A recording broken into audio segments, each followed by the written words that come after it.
faveur. Que le bonheur et la grâce t'accompagnent tous les jours. J'aimerais que tu te tiennes debout, s'il te plaît. Et nous allons prier pour la parole. On va demander au Saint-Esprit de nous aider. Voilà, il est 11h, que Dieu nous aide à partir d'ici à 30. Alléluia.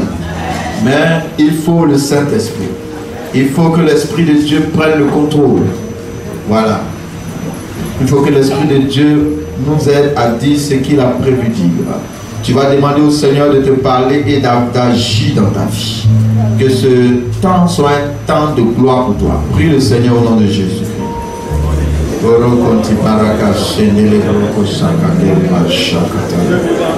Seigneur, je sais. Je connais les limites. Je sais que je ne sais pas. Je veux ta grâce. Donne-moi la précision, la concision. Donne-moi de finir ce temps à 11h30. De ma propre Seigneur. Car je suis limité. J'ai besoin de toi. J'ai besoin de toi.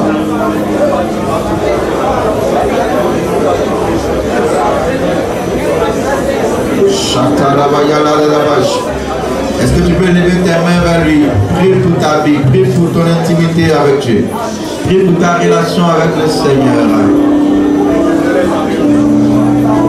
Merci Seigneur.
Est-ce que vous pouvez afficher le thème, s'il vous plaît?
Fais monter des voix vers lui.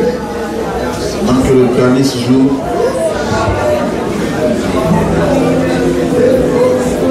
Fais monter ta voix. Tu peux éclater en action de grâce. Tu peux éclater devant son trône. Dieu cherche de vrais adorateurs.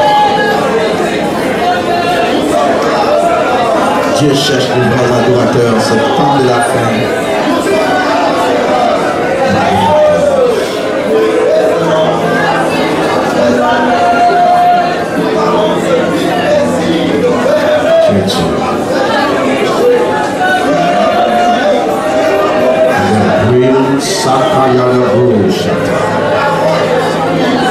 La présence authentique de la vie.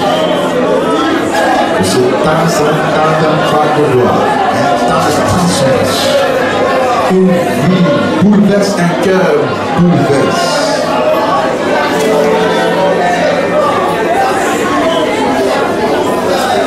Veuillez vous asseoir s'il vous plaît et donner une offrande d'acclamation au trône de Dieu.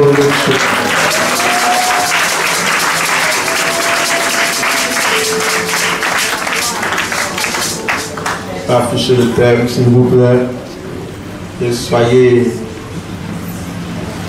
très prompts en ce temps de la fin. Dieu cherche de vrais adorateurs.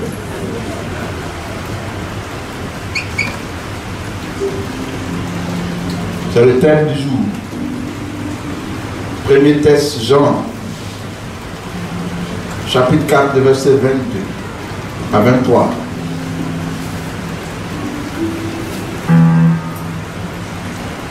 Il y a des personnes qui viennent ici à l'église, mais qui ne viennent pas adorer Dieu. Vous adorez ce que vous ne connaissez pas. Nous adorons ce que nous connaissons, car le salut vient des justes. Verset 23. Mais l'heure vient, et elle est déjà venue, où les vrais adorateurs adoreront le Père en esprit et en vérité. Ok. Où les vrais adorateurs adoreront le Père en esprit et en vérité. Alléluia. Car ce sont là les adorateurs que le Père demande. En ce temps de la fin, Dieu cherche de vrais adorateurs. Tu peux dire vrais adorateurs. Plus fort, vrais adorateurs. S'il y a de vrais adorateurs, c'est qu'il y a de faux adorateurs. Amen ou amen pas? Et le faux adorateur ou le vrai adorateur, c'est pas que tu sois quelqu'un qui est sans défaut, mais tu es quelqu'un de vrai. Tu es honnête avec Dieu. Alléluia. Le deuxième texte se trouve dans 2 Samuel chapitre 24, le verset 1 à 25. À cause du temps, on ne va pas lire totalement.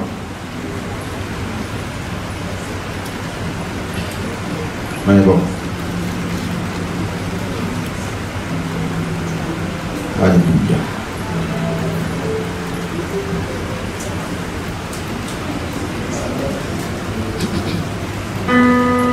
Que la gloire te revienne. Donc, 2 Samuel chapitre 24, verset 1 à 25. Ensuite, 1 Chronique 21, 1 à 30. Les deux textes sont des textes presque similaires. Ça parle de la même chose. L'objectif que nous voulons atteindre, c'est de ramener le cœur de chaque croyant vers l'essentiel. Vers l'essentiel. Parce qu'en ce temps de la fin, l'ennemi, les vents contraires, l'atmosphère nous tend à nous déconnecter de l'essentiel. Dans essentiel, il y a le mot essence, n'est-ce pas? Essence, pas pour parler du carburant, ça me gêne un peu, pas pour parler de carburant, mais je parle de la substance, je parle de la valeur. Ce qui fait qu'une chose est ce qu'elle est. En réalité, ce qui en fait la force. Donc, Dieu veut nous ramener vers l'essentiel. Parce qu'aujourd'hui, notre foi est devenue comme une coquille vidée de sa substance. C'est pourquoi le prophète pouvait dire: ce peuple m'adore du bout des lèvres, mais son cœur est loin de moi. Et vous avez dit d'entrer qu'il y a des personnes qui viennent à l'église, mais plusieurs ne viennent pas adorer Dieu. Parce que Dieu veut enseigner à ce peuple ce que c'est que l'adorer. Dieu cherche de vrais adorateurs. Nous n'avons pas assez de temps. Peut-être que vous n'allez pas tout ce que nous avons prévu de dire, vous n'allez pas le savoir aujourd'hui. Peut-être qu'on va dire d'autres la prochaine fois. Mais sois attentif. Sois attentif. 1 Timothée 3,5 dit: dans les derniers jours, il y aura des temps difficiles. Les gens seront fanfarons, amis de l'argent. Il a dit plus de choses. Et après, il dit: ayant l'apparence de la piété, mais régnant ce qui en fait la force. Et je vais dire à quelqu'un: ce qui en fait la force, ce qui en fait la force, ce n'est pas le bâtiment de l'église. Ce qui en fait la force, ce n'est pas le fait de dire dans ta bouche chaque jour Jésus, Jésus. Ce n'est pas le fait de transporter une grosse Bible. Ce qui en fait la force, ce n'est pas d'avoir une carte de membre. Ce qui en fait la force, ce n'est pas d'avoir un poste dans l'église. Ce qui en fait la force, ce n'est pas de chercher à te faire voir dans un lieu, dans un temple. Non. Ce qui en fait la force, c'est la personne de Jésus-Christ. Et ce qui en fait la force, c'est la personne de Jésus-Christ. Jésus est l'essence de notre foi. Sans lui, nous sommes comme une coquille vidée de sa substance. C'est lui le centre de gravité, l'épicentre de notre vie. Il dit: je suis le chemin, Jean 14,6, la vérité et la vie. En lui, nous avons la vie. En lui, celui qui est mort reprend vie. En lui, ce qui est malade est guéri. Il dit: parce que même dessus, nous sommes guéris. En lui, nous avons la vie, le mouvement et l'être. C'est lui qui nous fait vivre. C'est lui qui nous redonne de l'espoir. En lui, nous sommes restaurés. En lui, les déserts refleurissent. Sans lui, tu es perdu. Sans lui, je suis perdu. La vie chrétienne sans Christ n'a pas de sens. Et aujourd'hui, plusieurs vivent une vie chrétienne sans Jésus. Sans Jésus. Et Dieu m'envoie ce jour te dire que la seule chose dont tu as besoin pour t'épanouir, ce n'est pas les milliards, ce n'est pas l'argent. Même si on fait une action de grâce, qu'on a des millions et que toi tu as des comptes en banque remplis, c'est pas ça l'essentiel pour toi. Je dis, ça sert à quoi de te donner une barre d'eau et que tu ne peux pas utiliser après 3 jours, 7 jours, après 10 ans. Je te parle du rocher qui a suivi Israël dans le désert. Je te parle d'une source intarissable qui transporte de l'eau en elle. Une source intarissable de laquelle tu peux t'abreuver à chaque instant. Il a dit à cette femme samaritaine le jour où il a fait sortir cette phrase: vrai adorateur. Il lui a dit: si je te donne de l'eau, tu n'auras plus jamais soif, parce que cette eau va étancher ta soif. Il dit: mais montre-moi l'eau. Ou bien tu es plus grand que notre père Jacob. Il dit: avant Abraham je suis. Il dit: avant Abraham je suis. Je suis la source intarissable. Je suis l'eau de vie. Celui qui a soif de moi et qui boit à mon eau, il aura sa soif étanchée, désaltérée. Son cœur sera épanoui. En Christ nous sommes épanouis.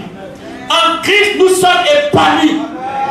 En Christ nous sommes épanouis. Même si je n'ai pas de milliards, même si j'ai faim, j'ai la paix du cœur. Parce que le châtiment qui me donne la paix du cœur est tombé sur Jésus. J'ai une paix qui ne s'explique pas. Cette paix, je n'ai pas besoin de boire. Je n'ai pas besoin qu'on me donne des choses pour avoir cette paix. J'ai une joie, mais qui vient de ce rocher qui habite à moi. Et ce rocher s'appelle Jésus. Si tu n'as pas Jésus, tu es perdu. Et plusieurs sont chrétiens, mais ils n'ont plus Jésus dans leur vie. Ils sont comme l'église de Laodicée où Jésus est dehors, il frappe la porte. Tu as besoin de Jésus. C'est pourquoi il a dit à cette femme, vous adorez celui que vous ne connaissez pas. Parce que vous n'avez aucune connaissance de sa personne.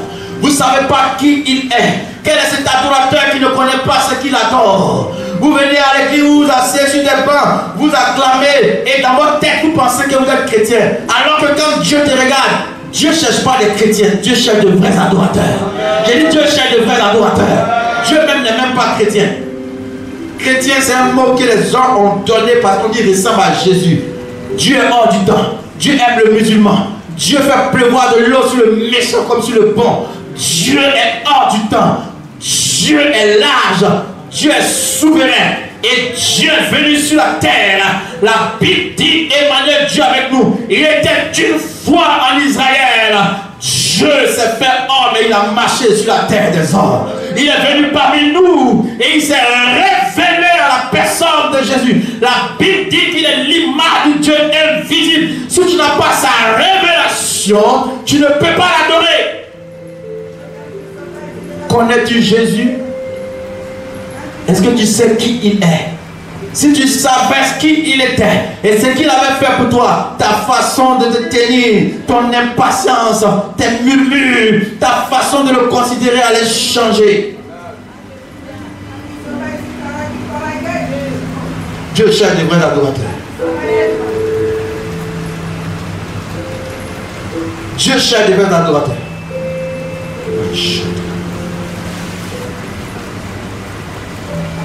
Connais-tu le Seigneur? Je vais rendre ce témoignage. C'était entendu, mais il y a plusieurs niveaux ici. Et quand je lis l'histoire d'Élie en 1 Roi chapitre 19, je me rends compte que cet homme connaissait Dieu. Est-ce que tu connais Dieu? Si tu ne le connais pas, tu n'es pas un vrai adorateur. Aujourd'hui, il veut bouleverser ton esprit pour que tu aies soif de chercher qui il est. David dit, mon âme a soif de Dieu dans une terre aride et desséchée sans eau. Je n'ai pas soif de l'eau, j'ai soif de Dieu, la source de toutes choses. Angoissé, perdu, luttant avec l'appel, même après ayant avoir démissionné, luttant après l'appel, ne sachant pas quel chemin prendre, l'angoisse a commencé à mortifier mon âme, devenu la rusée de tout le monde, pensant que j'avais sacrifié, gaspillé ma vie. Et l'ennemi est venu à me faire croire que j'avais pris le mauvais chemin. Quelqu'un qui était destiné à un brillant avenir. Un de mes cousins m'a dit, tu es tombé comme une mangue mûre. Je suis sûr que c'est l'ennemi qui a mis cette parole dans sa bouche pour me pousser à regretter le choix du sacrifice.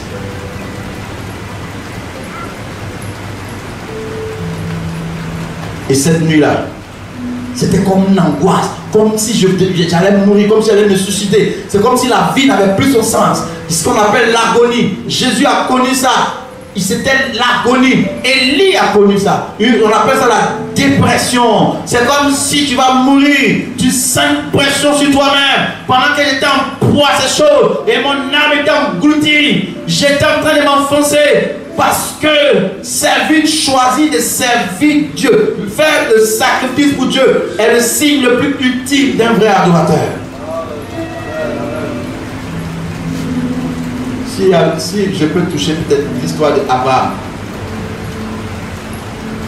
Et cette nuit-là, vers les 3h, 4h, quelqu'un était assis.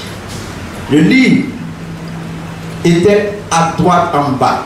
Et il y avait le lit superposé sur lequel j'étais en haut. En bas, il y avait quelqu'un qui dormait de l'autre côté. Mais dans la pénombre, une personne était assise dans le coin du lit. Il faisait un peu noir, un peu sombre. Donc, je n'arrivais pas à distinguer qui il était. Mais il était assis là. Je pensais que c'était le tonton qui était venu la veille. Mais j'ai dit, le tonton n'a pas de barbe. Qui est assis là-bas? Et là, cette personne va sourire. Et son sourire dégageait la gloire. Et ce sourire était comme une main qui effaçait toute l'angoisse de mon âme. Un simple sourire a transformé ma vie. Et quand il a souri, comme les disciples de Maïs étaient empêchés de le reconnaître. Et là, pour eux c'était la Sainte Seine, mais pour moi c'est le sourire. Et mes yeux sont ouverts. Je suis que c'était lui. Je dis, mais c'est lui dont on parle la parole de Dieu. C'est lui le sauveur de l'humanité. C'est lui Jésus. Jésus est venu s'asseoir dans ma chambre parce qu'il a vu quelqu'un qu'il aime en souffrance. Il est venu. Je vous dis, c'est un ami fidèle. Il n'abandonne jamais ses amis. Même dans la fournaise, il allait chercher ses 3 amis. Il était là dans cette chambre pendant que personne ne pouvait me secourir. Jésus est venu dans ma chambre. Et il a pris un bout de papier. Je ne sais pas où il a eu un stylo et il a écrit. Et il m'a tendu. J'ai pris le stylo et j'ai lu. Nul ne tiendra devant toi. Nul ne tiendra devant toi. Nul ne tiendra devant toi. Et je veux te dire que ce matin, Dieu te dit, si tu entres en contact avec lui, que tu cherches à faire de lui ton ami, tu cherches à l'adorer en esprit en vérité, jamais il ne va t'abandonner. Nul ne tiendra devant toi. C'est pourquoi, si vous êtes 20 000, si vous êtes 50 000, peu importe votre nombre, faites tout ce que vous pouvez. Même si je suis presque tombé, il a dit nul ne tiendra devant moi. Et personne, tant qu'il a parlé, personne ne peut annuler cette parole. Je vous assure. Et j'ai vu cette parole se réaliser. Ils sont venus à 1000, ils ont envoyé la foudre, ils ont envoyé les serpents. Il dit nul, personne. Cette personne n'existe pas sur la terre. Avoir Jésus, c'est avoir une sécurité éternelle. Est-ce que tu peux dire même très fort au trône de celui qui est assis sur le trône? J'avais plusieurs points, mais je préfère te parler de l'essentiel. Parce que si tu l'as trouvé, tu sauras ce que c'est qu'être un vrai adorateur. Alléluia. Rapidement. Le texte de 2 Samuel chapitre 24. Vous affichez simplement. Vous affichez simplement. Et puis on va continuer. Vous affichez simplement. 2 Samuel chapitre 24. Alléluia.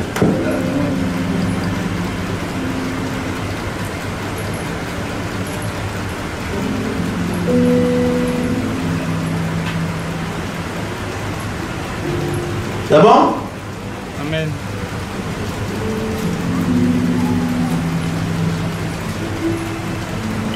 Alléluia. Donc je vais lire le début et puis après je vais commenter rapidement. 2 Samuel chapitre 24. La colère d'Éternel s'enflamma de nouveau contre Israël. Et c'est qu'il excita David contre eux en disant va faire le dénombrement d'Israël et de Juda. Ensuite, et le roi dit à Joab qui était chef de l'armée qui se trouvait. Continue, avance. Voilà, le roi persista dans l'ordre qu'il donnait à Joab et au chef de l'armée.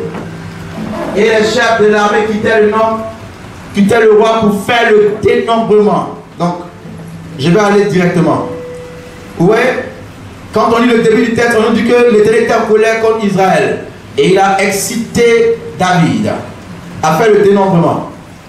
Et David a fait le dénombrement d'Israël. Ce qui allait l'induire en erreur. Et quand David a fait ce dénombrement, le Seigneur s'est mis en colère.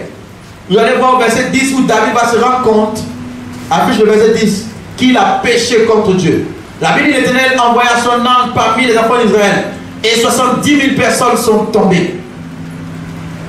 Il a tué 70 000.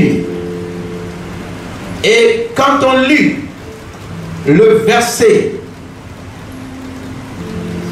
22 à 24. 22.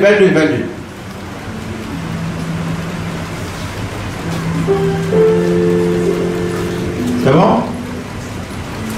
Donc au verset 10, on nous montre que David a senti dans son cœur qu'il avait péché contre Dieu. Et Dieu va envoyer son prophète vers lui pour lui dire: choisis 3 fléaux. Soit je t'envoie la peste, soit je te livre à tes ennemis. Et il y a un autre fléau encore que Dieu va présenter à David. Il dit: il faut faire le choix que tu veux. Fais le choix que tu veux. Remonte. On va voir les 3 fléaux. Non, remonte à 11.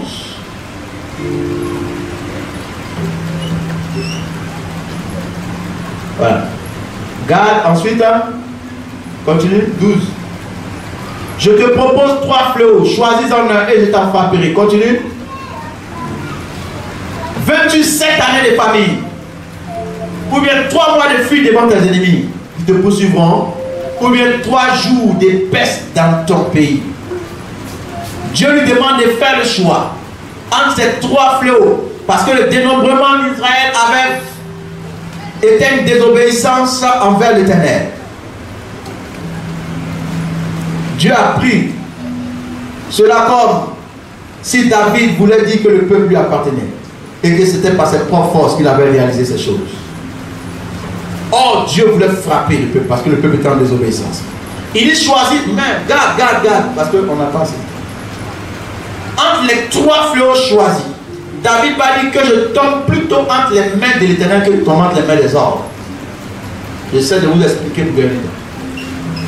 Il dit: je préfère que ce soit Dieu qui me châtie, que ce soit au lieu de tomber dans les mains de mes ennemis. Et Dieu va, pendant 3 jours, l'ange va commencer à frapper la peste. Mais quand on dit la peste, le texte nous dit que c'est un ange qui avait une épée. Ça veut dire qu'il y a des maladies. On peut dire que tu as sida alors que c'est un esprit qui est en train de te tuer. Est-ce que tu peux dire Amen? Très fort, on va avancer. Voilà, on regarde techniquement, il y a une maladie. La peste était là, mais c'est un ange qui frappait. 70 000 personnes sont tombées. Et Dieu a eu compassion de David. Il a eu compassion de ton peuple. Pendant que David criait à Dieu, verset 17. Criait au Seigneur pour avoir la compassion, pour avoir la grâce. Et l'ange va s'arrêter sur le terrain d'un homme qu'on appelle Aravna. Aravna, dans un chronique, on l'appelle Ornan aussi. Et l'ange était là. Dieu va envoyer Gad, le prophète, nous dit: là, tu vas bâtir un hôtel pour moi. David va voir l'homme qui possède le terrain. Verset 22. Verset 22. Et il lui dit: je veux bâtir un hôtel pour Dieu afin que Dieu arrête de frapper le peuple. Alors donne-moi, je veux t'acheter cela. Le monsieur dit: non, il faut prendre gratuitement. Prendre gratuitement ce lieu. Et David va dire non. Verset 22. Aravna dit à David: que mon Seigneur le roi prenne l'air et qu'il lui offre des sacrifices qui lui plaira. Vois, les bœufs seront pour l'holocauste et les chats avec la laitaille serviront de bois. On y va. Aravna donna de tout son cœur. Et Aravna dit au roi: que l'Éternel ton Dieu te soit favorable. Continue. Mais le roi dit à Aravna: non. Est-ce que tu peux dire non? Il faut dire non très fort. Non. Il dit quoi? Non. Plus fort? Non. Je veux l'acheter de toi à prix d'argent. On te donne cadeau, tu dis non. Il va nous donner la raison pour laquelle il dit non. Et je n'offrirai point à l'Éternel mon Dieu des holocaustes qui ne me coûtent rien. Je n'offrirai pas à l'Éternel des holocaustes qui ne me coûtent rien. Voici quelqu'un qui est un vrai adorateur. Vous savez de qui on parle. L'adoration, ce n'est pas seulement chanter. Mais celui dont je parle avait la profondeur de l'adoration par la musique. Et il avait aussi la profondeur de l'adoration par le sacrifice. Parce qu'en réalité, l'adoration, le mot adorer, ça veut dire faire des sacrifices. Amen ou amen pas? Genèse chapitre 22, le verset 5. La première fois que ce mot a été utilisé, il a été utilisé par Abraham. Il dit: le petit et moi nous irons sur la montagne pour adorer. Pour faire quoi? Il n'y avait pas de groupe musical là-bas, il n'y avait rien. Mais il partait faire quoi? Offrir un sacrifice. Mais ce qui est intéressant, c'est qu'il dit, moi et le petit, nous irons adorer et nous reviendrons vers vous. Alléluia, alléluia, alléluia. Dis amen très fort. Je vais ouvrir une parenthèse pour dire que cet homme qu'on appelle le père de la foi, lui-même avait eu la révélation de ce que c'est qu'adorer le Dieu vivant Yahvé. C'est pourquoi on l'appelle le père de la foi. Il dit, on va aller adorer. Parce que je connais ce Dieu-là et nous reviendrons. Le Dieu que je connais n'est pas un homme pour mentir. Il m'a dit que de ma postérité naîtront des générations qui seront comme le sable de la mer, aussi nombreux comme les étoiles. Et la révélation que Dieu nous donne, ou Dieu me donne, c'est que ce qui sortirait de lui comme le sable, c'est sa descendance physique. Tous ceux qui sont nés physiquement d'Abraham, qu'on voit jusqu'à présent en Israël, et qui sont dispersés un peu partout dans le monde. Et les étoiles, c'est cette descendance spirituelle qui se naîtrait au travers de la personne de Jésus. Alléluia. Nous sommes descendants d'Abraham par la foi en Christ. Amen, amen, amen, amen, amen. Et nous sommes ces étoiles qui brillent dans les ténèbres. C'est pourquoi il nous dit la lumière du monde. Et je reviens pour dire, cet homme avait une puissante révélation de qui était celui qui l'adorait. On dit, va sacrifier ton fils. Il dit, oui, moi et le petit, nous irons adorer. Parce que adorer, c'est sacrifier. Amen, amen, amen. Dans les traditions africaines, quand on dit on va adorer une divinité, c'est pour aller faire quoi? Offrir des sacrifices. Quand tu adores Dieu sans sacrifice, c'est le mot que tu as utilisé, tu n'as rien fait. On adore Dieu sans sacrifice. Et je reviens à Abraham. Cet homme connaissait son Dieu. Il dit, moi les petits, nous irons adorer et nous reviendrons vers vous. On dit, va sacrifier ton fils, il dit, tu vas revenir avec lui. Quand il est allé, cet homme dit, ce Dieu-là, je le connais, je sais qui il est. J'ai la révélation de Yahvé. C'est lui qui se m'est apparu dans les arbres. Il m'a apparu dans les buissons, les arbres de Mamré. J'ai vu la révélation de ce grand Dieu. Il s'est présenté à moi. J'ai eu sa révélation. As-tu eu la révélation du Dieu que tu prétends adorer? Je sais qui il est. Il ne ment pas. Il m'a promis une postérité. Il ne peut pas me donner quelque chose qui va tuer. S'il me dit d'aller le tuer, c'est que quand il va finir de le tuer, il va ressusciter pour accomplir le plan de Dieu. Alléluia. Voici un vrai adorateur. Adorer, c'est offrir ce qu'on a de plus cher. C'est offrir à Dieu ce qu'on a de plus cher. Si tu penses adorer Dieu, quand tu fais le point de ton adoration, de ta vie chrétienne, et que tu es quelqu'un qui n'offre pas à Dieu ce que tu as de cher, si chaque fois tu mets ce que tu as de cher là en sécurité, et que tu donnes ce qui n'est pas cher, tu es un faux adorateur. Tu es un faux adorateur. Je vais répéter. Tu es une fausse adoratrice. Tu n'as jamais adoré Dieu. Si tu as commencé par ça et qu'aujourd'hui tu es en train de descendre, reprends ton flambeau. J'ai dit de reprendre ton flambeau. Tu sécurises ta famille. Mais ta famille même est l'objet de l'adoration de Dieu. C'est ça. Ta famille est un sujet, est une raison de donner gloire à Dieu. Amen, amen. Parce qu'il y a des gens qui n'ont pas de famille. Amen, amen, pas. J'espère qu'il n'était pas choqué. Hein? Il n'était pas choqué? Il y a beaucoup de faux adorateurs parmi nous. Dieu veut que nous tous on soit transformés ce matin. Tu danses, tu sautes, c'est bon. Parce que parmi ceux qui dansent, qui sautent, il y a des vrais adorateurs parmi eux. Mais il y a aussi des faux. Hein? Beaucoup qui viennent ici. Tu as 30 ans de conversion, Dieu ne fait rien avec ça, ça ne l'intéresse pas. J'ai dit ça ne l'intéresse pas. Il faut dire amen, il va continuer. 30 ans de conversion là, ça n'intéresse pas Dieu. Parce que la parabole des serviteurs qui sont venus à la 11e heure peut te délivrer de ça. Il faut dire amen très fort. Parce qu'ils ont eu la même récompense que ceux qui étaient là pendant des heures, des heures. Amen, amen pas. Dieu cherche un cœur qui se sacrifie pour lui. Si tu n'aimes pas te sacrifier, tu n'es pas un adorateur. Amen. Tu n'es pas un adorateur. Peut-être que tu adores d'autres choses. Tu adores ta voiture, tu adores tes maisons, comme Eden a chanté. D'autres adorent leur voiture. Lui, il y a d'autres choses que tu adores. Parce que si tu n'adores pas Dieu, il y a quelque chose qui a pris sa place. Est-ce que tu me suis même? Où tu mets tes sacrifices là, c'est lui qui est ton Dieu. Il faut arrêter de te tromper. La Bible dit on ne se moque pas de Dieu. Il faut arrêter de te tromper. Tu n'es pas encore un adorateur. Parmi vous, il y a des vrais adorateurs. Mais Dieu m'envoie parler à ceux qui ne le sont pas ou qui ne le sont plus. Il est temps de remonter sur la montagne. Il me donne la permission de le dire. Et je le dis en toute humilité. Je ne suis pas meilleur que vous. Mais cette nuit, quand vous savez, le haut de mon immeuble, j'ai pris ça comme ma chambre haute. Le haut de notre immeuble. Et il m'a dit quelque chose qui m'a tellement touché que je veux vous partager cela.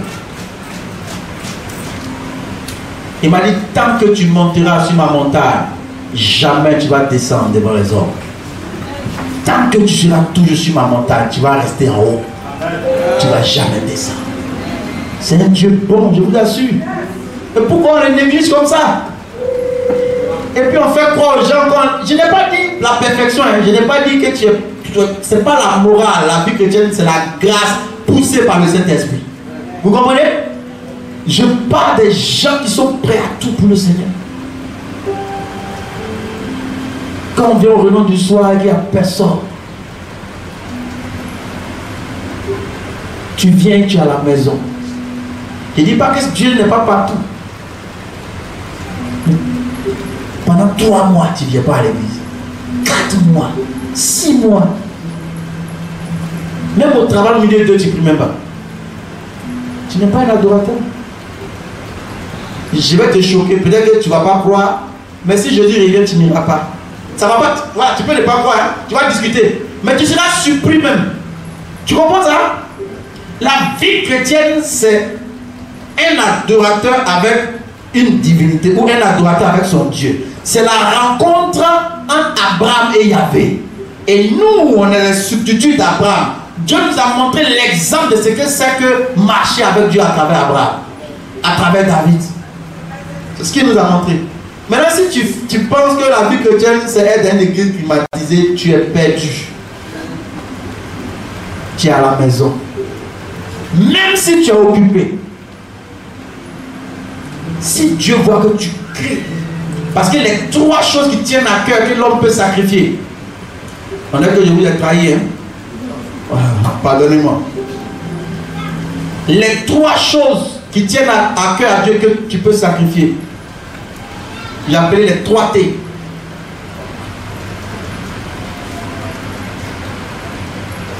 Et il y a un homme de Dieu qui a appelé ça les 3 T. Un homme de Dieu qui est décédé d'ailleurs. Le temps. Tes talents. Et tes trésors. Voici les 3 choses que tu peux sacrifier à Dieu. Si tu ne sacrifies pas ces 3 choses, tu n'es pas un adorateur.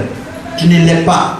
Tu peux dire à tout le monde que tu es chrétien, ça c'est ton problème. C'est toi qui vois. Mais tu n'es pas un adorateur. Dans le fichier de Dieu, ton nom n'est pas là-bas. Il dit à Dieu, s'il m'avait dit ça, il m'a dit, il faut dire. Il dit, mais il dit, quand tu fouilles la Bible, tu vois que c'est vrai ce que je dis. Amen. Maintenant, j'ai une phrase pendant qu'il préparait, Dieu m'a dit, vous qui ne venez pas au renom du soir,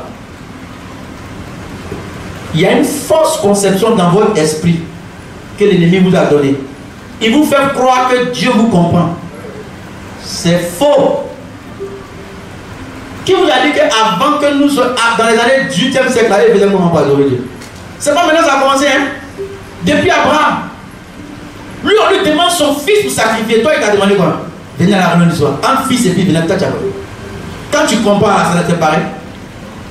Hein? Et puis dans ça, tu te donnes des excuses. Non, j'étais occupé, j'étais allé voir le ministre. Qui t'a dit ça? Si tu imposes, comme les musulmans qui gardent le cas pour aller adorer son Dieu, eux ils connaissent la valeur de l'adoration. Tu n'as pas dit Amen, mais je vais dire Amen à ta place. Ils connaissent oui ou non? Ils connaissent oui ou non? Ils connaissent non? Ils connaissent non? Vous savez combien coûte un mouton? Quand ils économisent pour sacrifier, ils savent ce que c'est que l'adoration. Mais ceux qui sont les fils du royaume ne savent pas ce que c'est que l'adoration. Et l'ennemi nous met des fausses conceptions. Non, Dieu te comprend, Dieu sait que tu es occupé. Mais ce que tu fais là, où est la gloire de Dieu dedans? Bon, l'argent que tu gagnes dans ça, mais où est pour Dieu? Combien tu donnes pour Dieu? Amen. Vous voulez qu'on aille en profondeur? L'argent de ce sacrifice que tu fais pour les hommes, et puis tu penses que c'est pour ta famille, puis ça détruit ta santé là. Quand tu vas tomber malade, qui va te guérir? Hein? C'est qui? Mais pourquoi tu es l'église comme ça? Maintenant, je vais te donner ce verset là. Là, il faut te préparer parce que ça va te bombarder même. Et tu vas te rendre compte que ce n'est pas moi. Il dit, Jérémie 29, verset 13. Maudit soit l'homme qui fait l'œuvre de Dieu avec négligence. Et dit quoi? Tu ne veux pas répéter? De reprendre pour toi? De répondre? Qui a dit ça? Qui a dit? Maintenant, est-ce que Dieu veille sa parole pour l'accomplir? Est-ce qu'il veille dessus? Vous aimez la fidélité de Dieu, non? Mais il est fidèle dans les bons moments comme dans les mauvais. Dieu dit, toi qui négliges, ta chaise est vide, même entre midi et deux, il ne te voit pas. Quand tu vas au travail, c'est que tu sacrifies là, il n'y a pas sa gloire dedans. Il ne tire rien dedans. Ton temps, tu donnes ça à autre chose. Dieu n'a pas de dîme dans ton temps. Tu comprends ce que ça veut dire? Dieu dit, tu es maudit. Est-ce que c'est moi qui ai dit? Je t'interprète la parole de Dieu. Il y a une malédiction qui est sur toi, tu ne sais pas. C'est la Bible. Il faut lire la Bible. Hein? Tu es maudit à cause de ta négligence. Je parle de tout le monde, même ceux qui prétendent être occupés. Parce qu'il y a quelqu'un qui s'appelle Abraham à qui on a dit donne ton enfant et il a donné. Donc toi tu n'as pas d'excuse. Le jour que tu as sacrifié ton enfant à Dieu, on peut causer. Sinon tu es encore loin. Il est l'heure de chercher Dieu. Amen. Il est l'heure de chercher Dieu. Vous comprenez? En ces temps de la fin, en ces temps de la fin, Dieu cherche les vrais adorateurs. Il a dit à la dame, vous adorez celui que vous ne connaissez pas, parce que c'est parce que vous ne le connaissez pas que vous faites comme ça. C'est pourquoi vous mélangez tout, parce que les Samaritains mélangeaient tout. Non, toi tu veux avoir ta façon d'adorer Dieu. Tu veux crier ça. Le jour où j'ai le temps, je viens. Dieu comprend. Tu peux créer un temps de gloire, une atmosphère dans ton travail là-bas en 5 minutes. Là où le ministre te voit là, le petit temps où tu vas aux toilettes là, tu peux créer un temps parce que sans lui tu ne peux pas vivre. Est-ce que vous comprenez? Tu peux créer un temps pour te mettre en contact avec ton Dieu. Et même étant assis avec lui, tu peux parler en langue à l'intérieur. Oh, chakara papa. Je parle au médecin, le docteur, pendant que tu es en train d'opérer. Ah, je sais que tu fais ça déjà. Ah, tu te mets en contact avec lui parce qu'il est omniprésent. Maintenant, je te donne un autre verset. Jésus maintenant, parce que vous allez dire c'est Abraham, c'est loin. Jésus dit, il nous a donné un principe. La vie chrétienne dont vous parlez là, Jésus nous a donné un principe. Il dit, celui qui veut me suivre, voici le mode d'emploi. Qui se charge chaque jour. J'ai dit quoi? Il a dit quoi? Mais pourquoi ici est vide dans la semaine? Même dans ton travail, entre midi et 2. Entre midi et 2. Tu es chrétien le dimanche. Et les autres jours, tu es sympathisant. Qui se charge chaque jour de sa croix.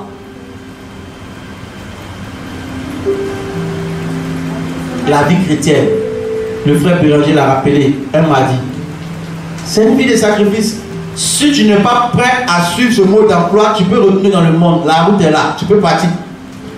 Je veux qu'on vous dise la vérité. Amen, amen. Hein? J'ai dit, suivre Jésus là, ça coûte cher. Il dit, il y a une croix, chacun a pour lui. Qui se charge de quoi? Donc chacun a pour lui, non? Demande à ton voisin, où est pour toi? Demande-lui. Est-ce que tu sais qu'il y a ta croix qui est là?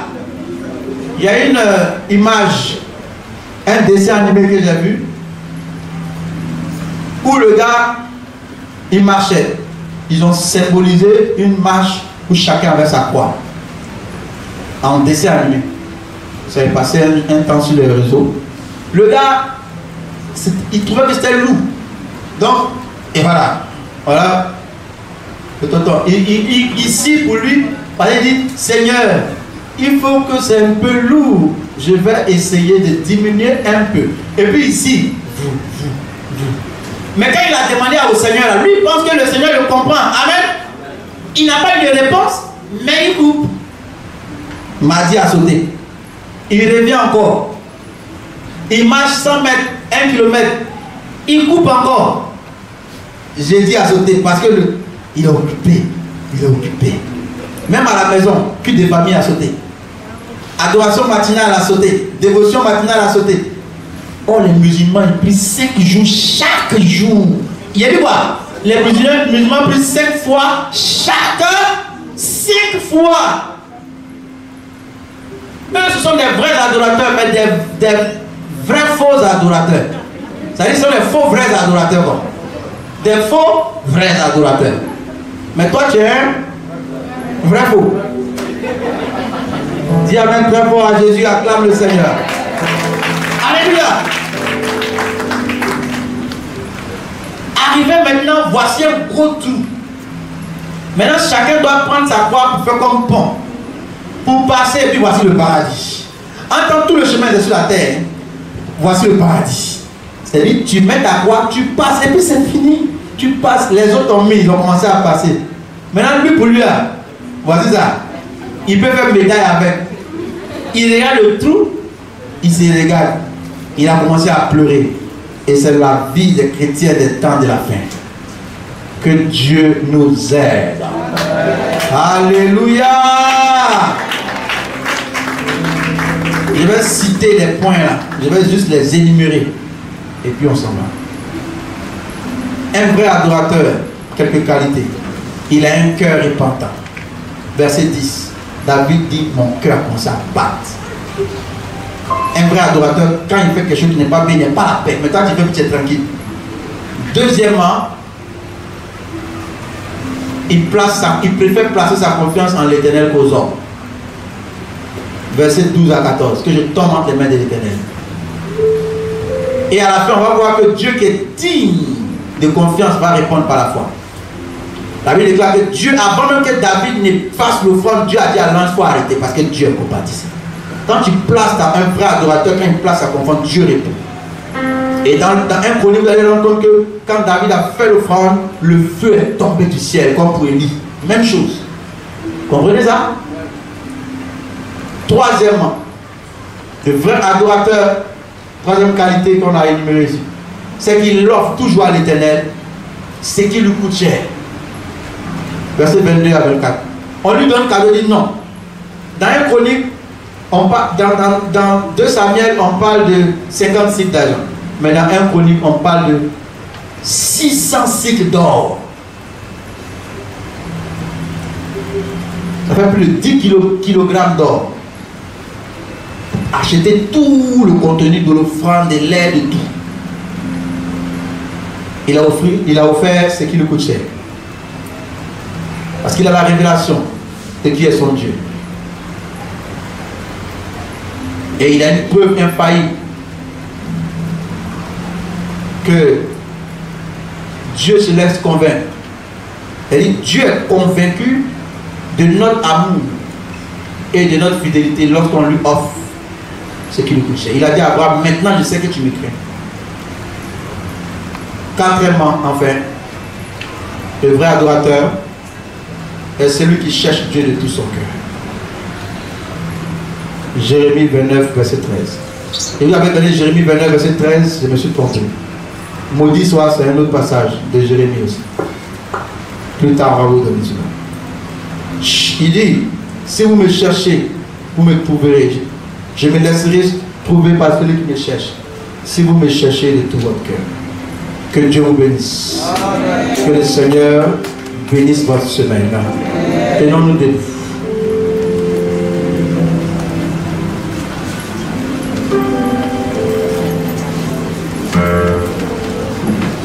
Présente ta vie au Seigneur.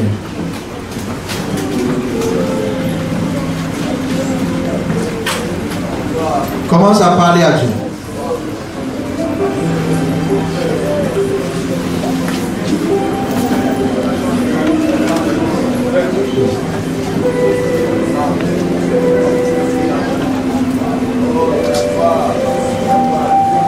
Est-ce qu'on peut parler au Seigneur?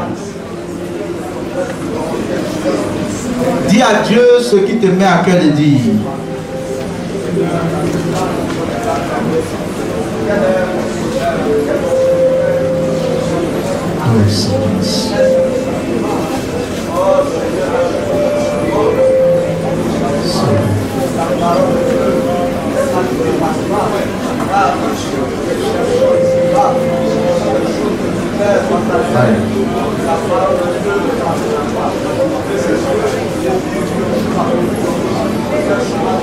Pendant que tes mains sont levées vers lui, dis-lui: Seigneur, je reviens à toi.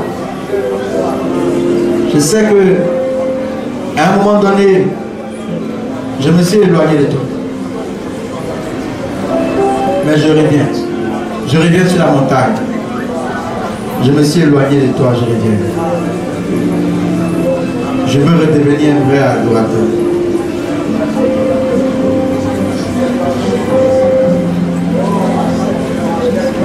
J'ai vu un homme sur la croix. Il avait les mains versées. Le sang sortait de son côté. Il m'a dit: je suis sauvé. J'ai vu un homme sur la croix. Il avait les mains versées. Le sang sortait de son côté. Il a dit: je suis sauvé. Je suis sauvé. Je suis sauvé. Je suis sauvé. Parle-lui, parle-lui, parle-lui, parle-lui. Dis-lui: aujourd'hui je reviens sur la montagne et je veux rebâtir l'autel d'adorateur. Je suis sauvé. Je suis sauvé. Je suis sauvé par le sang de l'agneau. J'ai vu un homme sur la croix. Il avait les mains versées. Le sang sortait de son côté. Il a dit: je suis sauvé. J'ai vu un homme sur la croix. Il avait les mains versées. Le sang sortait de son côté. Il a dit: je suis sauvé. Je suis sauvé. Je suis sauvé. Je suis sauvé. Je vais appeler l'homme de Dieu.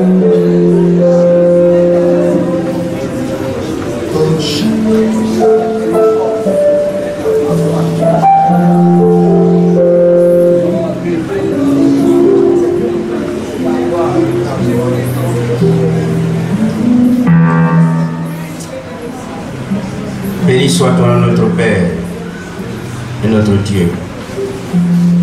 Merci de nous parler ici, de ne point faire ton œuvre avec négligence.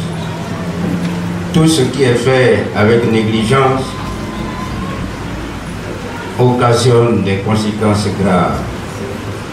Et c'est pourquoi ce matin, nous voulons être des adorateurs, ceux qui t'adorent en esprit et en vérité. Ils ne font rien par semblance ou bien pour se faire paraître quoi que ce soit, mais pour donner à Dieu ce qui est l'essentiel. Ce matin, nous venons à toi, nous livrons nos cœurs à toi et nous prions, Seigneur, que ton esprit nous aide à comprendre ta parole et de la bonne manière, afin d'être toujours éveillé partout où nous trouvons, que notre relation soit toujours une relation, Seigneur, sans tâche. Sans tâche, tu nous dis priez sans cesse. Priez sans cesse. Pour dire que notre esprit va être toujours en communion avec toi. De ne pas se laisser distraire. De ne pas se laisser envahir par quoi que ce soit. Être étouffé. Notre monde a beaucoup de mouvements. Mais que le mouvement de l'esprit soit notre partage. Oui, l'esprit de Dieu qui nous permet d'être forts et de ne pas tomber sous le coup du diable. Béni soit ton nom de nous aider et de nous permettre d'être des enfants bien-aimés du Seigneur.